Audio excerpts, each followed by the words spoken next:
Hello বন্ধুরা, welcome তোমাদের সবাইকে মুন লাইফস্টাইল ব্লগে। তো দেখো, আজকে আমি একদম সিম্পল একটা টিফিনের রেসিপি শেয়ার করবো। তো রেসিপিটা হচ্ছে নুডলস রেসিপি, যেটা নাকি সবাই ভালোবাসে, ছোটোর থেকে বুড়ো সবাই ভালোবাসে। তো ভাবলাম আজকে আমি একটু ম্যাগি রেসিপিটা শেয়ার করে দিই।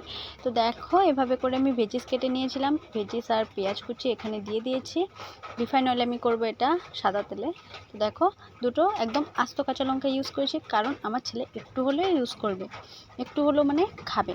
তো তাই জন্য আমি কী করলাম, এখানে দুটো আস্ত কাঁচা লঙ্কা ইউজ করেছি। তো তোমরা চাইলে এটাকে কেটে কুটে একদম পোস্টমর্টম করে দিতে পারো, তারপরে এভাবে করে ইউজ করতে পারো। তো এখানে একটুখানি নুন আর হলুদ দিয়েছিলাম, প্রথমে ভাজা ভাজা করে নিয়েছি।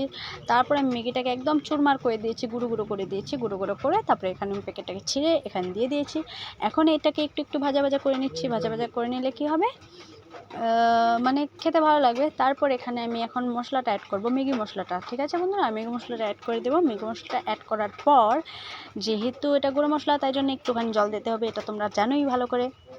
না হলে মশলাটা পুরো একদম ছাই হয়ে যাবে, তাই জন্য এখানে একটুখানি জল অ্যাড করে দেবো। তারপর আমি ভেজিসের সাথে ম্যাগিটাকে সুন্দর করে মিশিয়ে নেব, একদম সুন্দর করে মিশিয়ে নেব। তো দেখো, মেশানো হয়ে গেছে।